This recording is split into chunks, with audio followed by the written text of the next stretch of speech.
What do you consider a holy trinity? What software is so good you can't believe it's free? What video game have you played the most?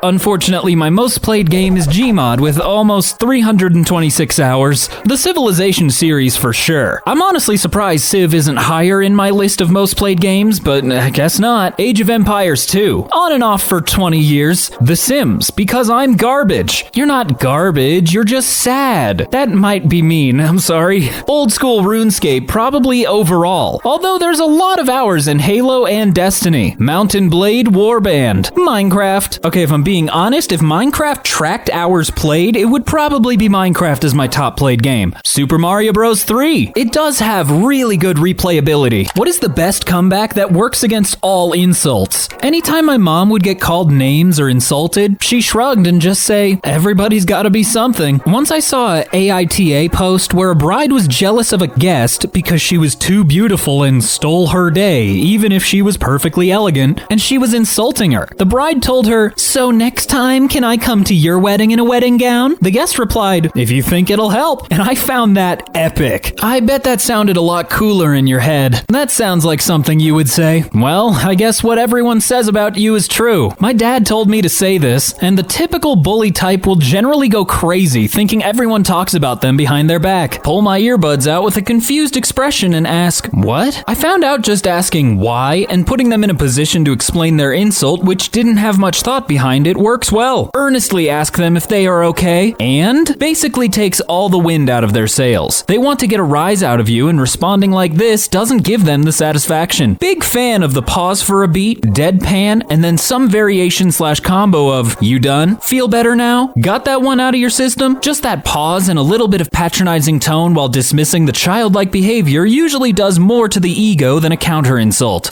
What's the best response to, haha, you have small boobs? What a loser thing to say to anyone. Is small boobs still an insult these days? All boobs are good. At least I don't have to wear a bra, Dave. This works especially well if the commenter's name isn't Dave. A flat girl holds you closer to her heart. I guess that's wholesome-ish. Yeah, but my dick is huge. Perfect response, regardless of gender. Whenever someone tries insulting me like that, I just say, thanks, I grew them myself. I'll take my small tits over your dim wits any day. Poetic. I really like the creativity on this one. This is fun. Actually, I have no boobs. Pulls out breast prosthetics. Thanks, cancer. A bit inconvenient that you have to get cancer for this one, though. LOL. First of all, brush your teeth. That'll get anybody self-conscious, and they won't want to speak to anyone for a good while. If it's from a guy, haha, you have huge ones. If it's a girl, you're just mad yours hang weird. Bigger than your brain, though. That's not even an insult. Small boobs rock. That is true. I've heard people with larger breasts usually don't like having them because of back problems. People who eat pizza with knife and fork. Why? To slow me down. I mean, I guess that makes sense, but still, Typically, I'd do it because I'm working at my PC and don't want to have to wipe my hands off every time I need to type something. I guess that's another fair point. One must always distinguish themselves from the peasants. Okay, weirdo, have fun eating your pizza with fork and knife. I'm gonna slop down some za real quick. Depends on the pizza. If it's thick and unwieldy, absolutely laden with toppings, I might reach for a fork. But if it's a standard slice, I'm picking it up. You know what? That actually makes a lot of sense. Like, if it's too much toppings and stuff's just spilling off, you probably need to eat it with a fork. I want it right now, and if I bite into it when it's too hot, the cheese will slap itself onto my chin and I'll scream. I like my hands to avoid getting sticky and fooded up if I can. Right here. Hate greasy hands. Alright, now I might be agreeing with fork and knife people because I do hate getting grease all over my hands. I don't have a single freaking tooth left in my head. Just about anything I eat requires a sharp knife. Mainly, it forces me to slow down and appreciate the pizza instead of just shoving it in. Also, it makes eating pizza more of a sensory experience. I can feel and hear how crunchy or thick the crust is by cutting into it. I can tell how much sauce is on it by how much I have to spoon it up after cutting. I can also see how stringy the cheese is by having to twirl it around my fork. Okay, I do see your point, but you're very food criticky and like pretentious about it. You ever tried to lift a slab of deep dish to your face? No, I don't think I actually have, ever, and I don't think I want to. That's the normal way of eating a traditional Italian pizza. Is it? That feels weird to me, I don't know why. What movie has the greatest opening of all time? Contact. Starting at Earth, then panning out of the solar system, then the galaxy, then out to the edge of the universe, all while listening to older and older radio transmissions. Genius. Children of Men's opening scene is definitely up there. Scream 1996. I was startled. As far back as I can remember, I always wanted to be a gangster. Had to look it up and it is Goodfellas, and yeah, that's actually a really solid opening. Saving Private Ryan. Saving Private Ryan lost Best Picture at the Academy to Shakespeare in Love. Think about that. I mean, if we're being fair, does the Academy really know what they're doing? The Matrix. Screenwriter guy. We're gonna start the movie with some cops trying to arrest this lady, Trinity, and she's gonna kick all their butts. Producer guy. How is she gonna do that? Screenwriter guy. In such a way that movies are gonna try to imitate for a full decade. See, when you just try and make a cool thing, other people will see that cool thing and want to copy it. Raiders of the Lost Ark. No contest. It's movie magic defined. I mean, come on, everybody knows the boulder scene. That's how good it is. Office Space. When he looks over and notices that the old man with the walker has gone further than he has in his car. The Godfather. That opening scene with Brando, the cat, the music, just perfection. Lion King. Using that opening as the movie's official trailer was absolutely brilliant. When that trailer dropped, it was an event. Every kid was counting down the days for when it came out. We all knew that movie was going to be life-changing. 2004's Dawn of the Dead. Pure horror cinema right there. What was your worst/weirdest experience at somebody else's house? Went to a friend's house. We came in and somebody started yelling and swearing at him from another room. For no reason and impromptu. Scary, threatening, and abusive sounding. It was his dad, and the dad didn't realize I was there. The kid was cool about it, just kind of, maybe we should just go for a walk. It was how cool the kid was that unnerved me. Just his day-to-day. Yeah, it's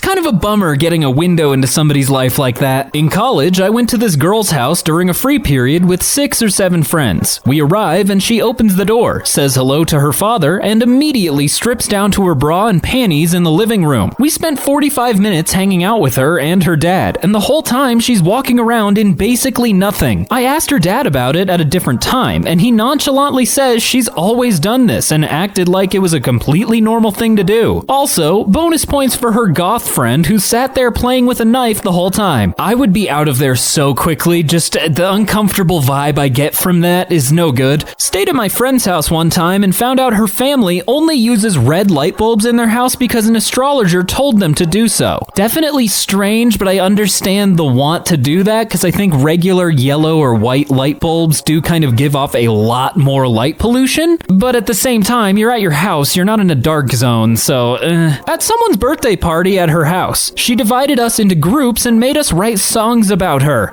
Please tell me this was like a child's birthday and not like an adult's birthday, because ooh, that narcissism runs deep. When I was a kid, I went over to a friend's house. At some point, they went to have dinner. They, meaning the whole family. I wasn't at any point asked to join them, so while they ate, I sat in the living room and played on their Atari. I mean, I guess the upside, you got to play with the Atari. Well, my late wife's clinically psychotic brother pulled a gun on me for no reason at Thanksgiving one year. Also, her parents were trash people. When I was around 12, I was over a friend's house playing some video games in her basement. I guess her 10-year-old brother was mad he couldn't play because she had guests, so he walked into the basement naked to scare us out. Honestly, kind of respect to the little brother there. That's a strategy I never would have thought of. When I was 8, I slept over a friend's house. For dinner, they had pancakes. Everyone ate together. After I put the syrup on my pancakes, I was scolded by the dad for using too much syrup. I then noticed everyone at the table only put a tablespoon on their pancakes. After I ate the pancakes, they took my plate and tried to pour the unused syrup back into the container. I think that's being like a little too stingy, don't you think? One time, I went to a sleepover when I was 12, and the mom was there the whole time. I don't just mean in the house doing her own thing. I mean she had a sleeping bag out on the living room floor with all of us. Most awkward sleepover I've ever been to. Worst part is the girl didn't even think it was weird. Also, we have to go to bed at 8, so there's that. I'll never understand being a helicopter parent. parent. Like, just let your child be a child sometimes, you know? Met a nice couple at work, and they invited me and my fiance at the time for dinner. The dinner was typical, but 2 more couples showed up as it ended, and they wanted us to stick around for other activities. Apparently, they thought the way to convince us to join their swingers group was to sneak up on us with it. We politely declined. I think the number one rule with anything in the sexual realm is clear-cut communication. You don't sneak up on somebody and blindside them to make them bang you? First time my high school GF took me to her house, her dad didn't know I was there. When I was trying to sneak out later that night, we ran into each other in the kitchen while he was in his underwear and he pissed himself. Relationship lasted for like 3 years after that, but I never was able to get on great terms with her dad. Yeah, after seeing a man pee himself, I don't think you'll ever be on good terms. What has caused you to become bitter? If I'm being honest, too many things to list. Being with my company for 8 years, then finding out new people that I trained make more than me. Attempting to stay in contact with friends and then realizing they wouldn't do the same for you once you stop. It's always a rough pill to swallow. Working retail at any corporate store. I started out a young man, loving meeting new people and talking to them. After months of daily verbal abuse by shoppers and no backup from your bosses, you just assume everybody is a giant cunt and become bitter. Expectations. I had these expectations about how life was supposed to go, how I was supposed to be. Life didn't work out that way, and I know it was my own doing by having those expectations, but I'm still bitter about it. Working in healthcare. Oh god, I respect the hell out of any healthcare worker, especially in the past few years because of how,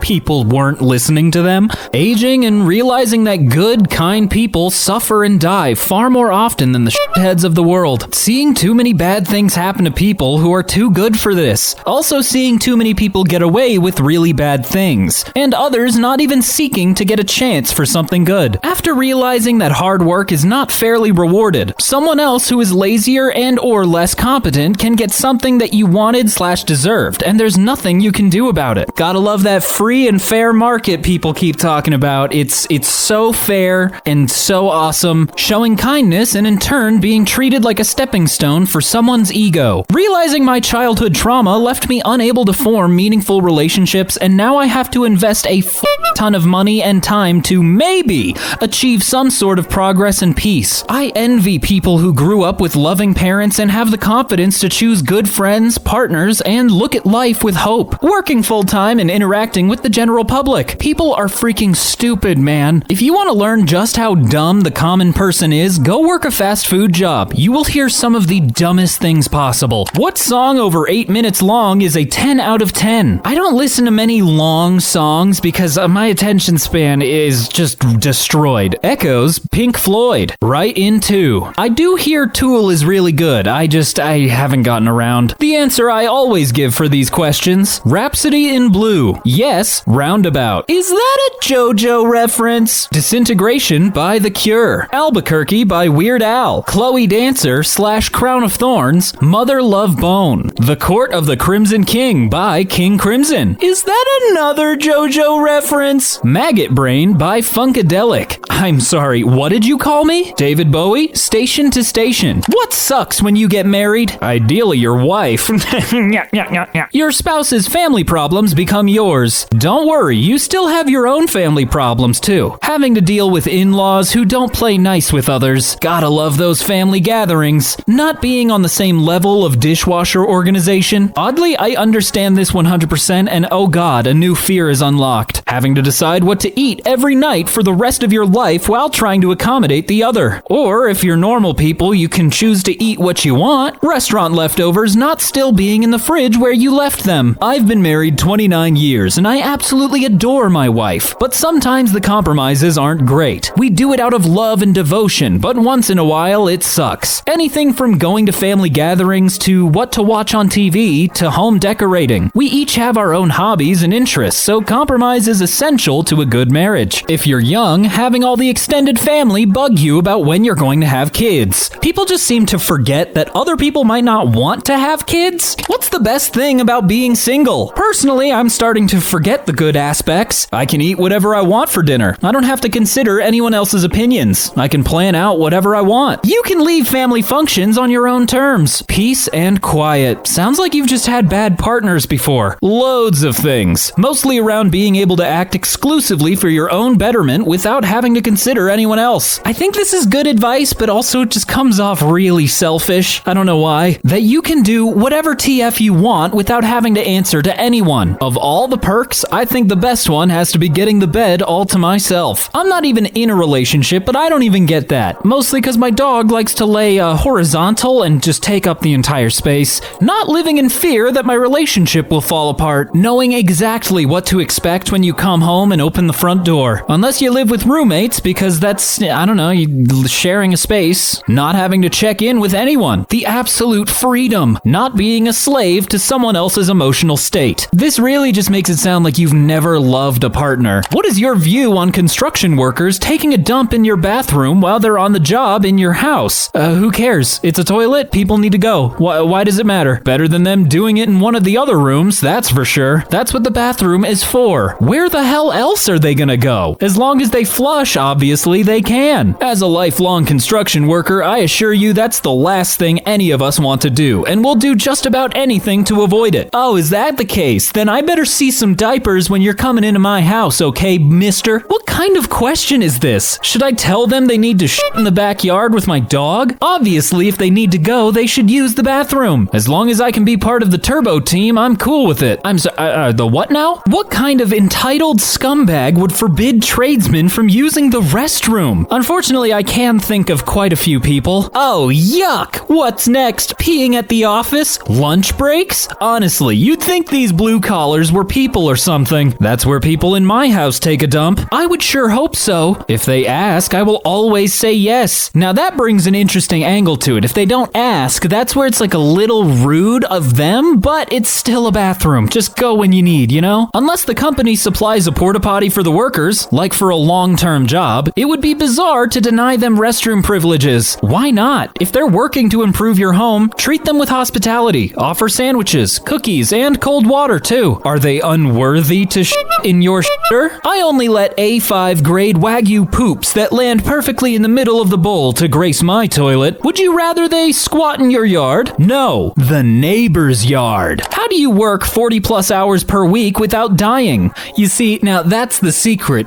Most people are dead. When you have work that involves thinking, the time goes by pretty fast. By eating, drinking, sleeping, and not getting hit by a bus on the way to work. That'll definitely keep you alive for sure. Not hating your job helps. Now finding a job you don't hate, that's the hard part. I need money. It drives me. No, your car does, unless you don't have a car. Because not working 40 plus hours per week results in actual dying. Or at the very least homelessness, but that does get you pretty close to the dying part too. I just retired last week. My SS statement shows that I began working in 1975. Most of those weeks were 40 plus. IDK how I did it. Good luck. Maybe it's just that indomitable human spirit that keeps you going, you know? Working from home was something I enjoy. Spite. That's what keeps me alive most days. Just keep doing it, and next thing you know, 30 to 40 years have gone by. And then you drop dead when you stop. You see, when I hear something like that does not give me hope for the future. Bold of you to assume I'm not already dead on the inside. Don't cry for me. I'm already dead. I did college plus 40 plus work for 3 years, then 65 to 70 plus on call 24/7 for about 10 years. I can say with experience that absolutely f***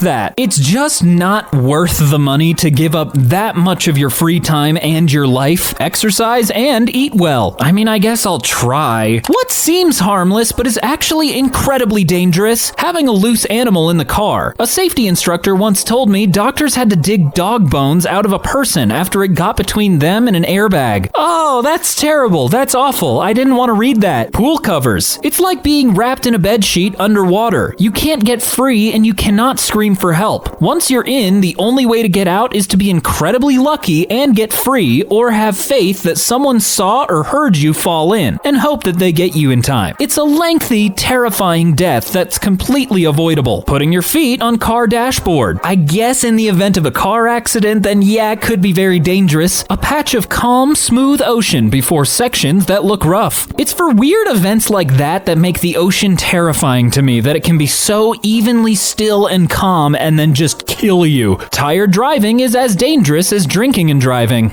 Yes, I have experienced driving being awake for 26 hours, and it's not safe. Not getting enough sleep. I think there's something to do if you don't get sleep, your brain doesn't get to like process information or like reset itself, so it kind of just sets you up for bad things overall. Colorful and pretty wildlife you're unfamiliar with. If you wouldn't eat a berry you're unfamiliar with, why would you pick up an animal you're unfamiliar with? Moose. I already don't really like horses just in general, so anything about the size of a horse or bigger terrifies me. Pushing someone's face into a cake, even relatively lightly. Some cakes have skewers inside to support them. A seemingly harmless prank could lead to being impaled. Approach it from just the wrong angle and it's bye-bye eye. Bison. Just go to Yellowstone, grab some popcorn, find a tourist route and watch. You'll see. Water on the roadway. Way too many people don't understand that it does not take that much water to turn your situation into life or death. The atheism leaving my body as my car starts to hydroplane. Which sitcom character was the worst human being ever? Frank or Dennis on Always Sunny? I love the characters, but they are worst in a group of terrible people. Mona Lisa Saperstein from Parks and Rec. She's the worst in the world. Source? Her brother, Jean-Ralphio. I can't think of anybody worse than Eric Cartman. I mean, he literally fed a kid his own parents. That's like gotta be crossing some line, right? Jay's dad from The In-Betweeners. BoJack Horseman is a grade A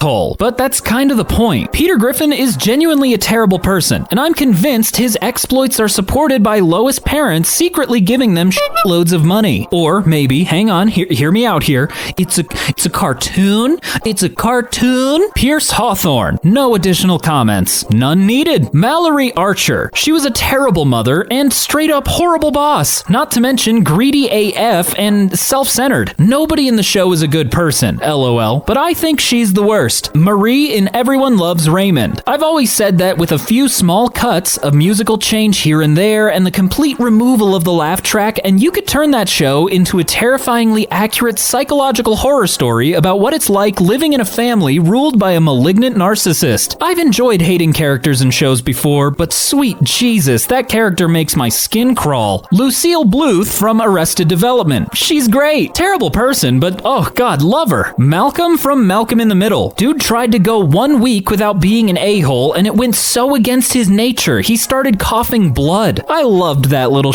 Obscure one for you Aussies, but Mike Moore on Frontline. Seeing as I'm not Australian and Australia doesn't exist, I don't know what this is talking about. Frank Gallagher. Okay, but like, Terry Malkovich is arguably a lot worse than Frank. In certain respects, yeah, but ultimately Frank is the biggest deadbeat around. Estelle Costanza. She put bananas in Jell-O. They should be eaten on the side. Lois's mother from Malcolm in the Middle. Cloris Leachman nailed that role. Millennials, what skill did you acquire in the 90s that you no longer use? Texting using T9. I was so good. I could carry on verbal conversations with my parents without looking at what I was texting. I wish I had some other skill that would have aged better. Memorizing phone numbers. Now everyone just saves contacts on their phone. I think I still have a few phone numbers still locked in my head, but not enough to matter. Memorizing the TV channels so I knew what to look for on the TV Guide channel. Ever since I moved out of my parents' house, I have not had cable, so I do not remember TV channels. Dumping ashtrays for grandma. Making ashtrays at school to take home to your family. Weird times those 90s were, huh? Burning CDs. I was the first one in my class who learned how to do it and had a computer capable of doing it. Oh, what a brief and shining moment of popularity. If you could burn CDs and use LimeWire, you were like a king in school. Using word art and clip art to make documents more visually interesting. That's true. I think I even had like a whole day in my computer lab where we learned how to do word art, and it's just not used ever again. Was really good at that ski game where the Yeti eats you eventually. Ski free. God bless these answers. I completely forgot the name of that game and I've been wanting to play it for a long time. Walking carefully while I listen to music so that the broken headphone cable won't disconnect. I was so good at making those little bead animals out of pony beads. The amount of lizards that I made was stunning. Using a pencil to roll the tape back into the cassette after it got chewed up by the effing pinch roller. Buffing the scratches out of CDs was a skill that served me well for a very limited time. Toothpaste was a lifesaver. I never tried the toothpaste trick because I thought people were just trying to trick me. How to smack the pogs with the slammer just right. How to keep my Tamagotchi alive. Probably a good thing I never had a Tamagotchi. I was not great with taking care of things as a child. Learning how to program the VCR to start and stop stop recording a show at a predetermined time? What software is so good you can't believe it's free? GPS, a godsend to drivers like me that can't figure out maps. I could probably figure out a map, but it's so much more convenient. VLC, the heavyweight champion, has entered the ring. DaVinci Resolve. There's a paid version, but the free version is ridiculously good. If you're looking for tools to start making YouTube videos of your own, DaVinci is a really solid free program. There's so many features to it, it's awesome. I was always impressed by how easy to use and versatile Paint.net is. Notepad++, Audacity. It's so simple and is enough to handle any audio projects I will ever work on. Fun fact, I'm using it right now. OBS Studio. The amount of power it has and the amount of people who built their careers off of it. Absolutely insane that we have this now. Zotero for in-text citations and making a reference list. Saved me in university. Draw.io is better than every paid diagramming/flowchart tool I've ever used. This just goes to show you sometimes the things that are more expensive are worse. What do you consider a holy trinity? Phone, keys, wallet. Never leave the house without them. Salt, pepper, and garlic. Some good basic seasonings that'll spice up your food. Aperture, shutter, ISO. Power, wisdom, courage. The holy trinity of the Triforce. Anxiety, depression, mania. The unholy trinity. Bob Ross, Steve Irwin, and Mr. Rogers. Bob Ross, love yourself. Steve Irwin, love nature. Mr. Rogers, love your neighbor. Lord of the Rings 1, Lord of the Rings 2, Lord of the Rings 3. Boil 'em, mash 'em, stick 'em in a stew. The holy potato trinity. The holy shrinity. Shave, shower. What was the most effed up thing you saw at your school? Someone used a deer carcass to tie the front doors together so no one could get into the school. Oh dear. I mean, that's dedication and possible signs of psychopathy. The ambulance in front of the school because two guys glued their eyelids shut with a quick dry adhesive. You know, you'd think it would be unbelievable somebody would do this, but I did go to school with a few people who super glued things to themselves, so it's possible. Back in 3rd grade, 1997, a classmate of mine was acting out. I'm not sure if our teacher was in a bad mood or this was accepted behavior back in the day, but he made the troubled student come up to the front of the classroom. He then grabbed this kid by neck, pinned him against the wall, and proceeded to lift him up off the ground as high as he could. I don't remember exactly what was said, but I do remember our teacher saying, "I could kill you if I wanted to, but not today," as he dropped him. I mean, that's not accepted behavior today, so I really hope it wasn't accepted back then. A new kid at our school grabbed the art teacher's scissors and threw them over a dividing wall when the teacher left the room. They hit some girl in a different art class on the other side, and one of the blades went through her cheek. We were held after class until he finally confessed, and we saw the police at the school later. He had been at our school for about a week, and we never saw him again after that day. Oh my god, I hope that little girl was okay. Some dude threw a chair in the head of another student, then beat the living shit out of him. Also, some guy got a concussion because someone threw a kiwi fruit and he got hit in the head. I'm sorry, you got a concussion from a kiwi? How hard are they? I thought they were like soft and mushy. The EMT is wheeling out the Spanish teacher after she had died in the girls' bathroom of a heart attack. That'll definitely change the course of your life, I'm sure. A Jeep ended up in the swimming pool. The student crashed through the wall during lunch. Rumors about DUI flew, but never did find out exactly what happened. Some guy in college sat in front of me in a studio. We were on stools, so there was no back to the chair. He had his phone in his back pocket, screen facing out with rough playing on his phone. He had his headphones on. I wasn't the only one who noticed it, but I certainly didn't want to break the silence by telling him. Why would he be playing that? Like, was he listening to an audiobook? Audio porn?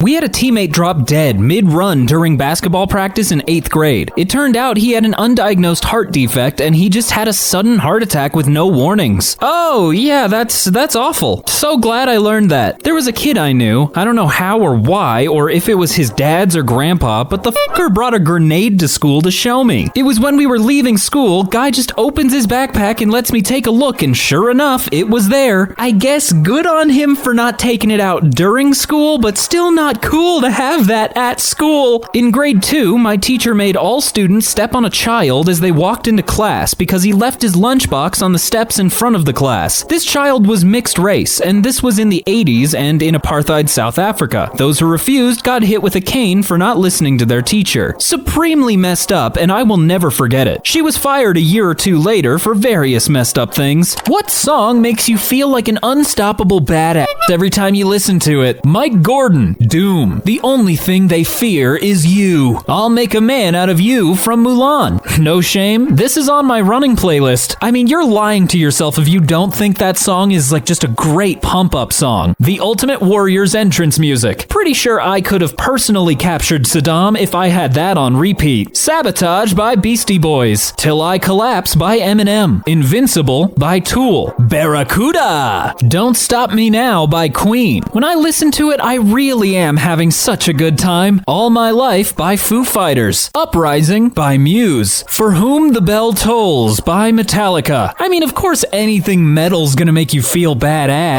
You know what else is badass? You made it to the end of this video. Thank you all so much once again for watching. My name is Brandon, and I will speak to you another day. Oh, bye!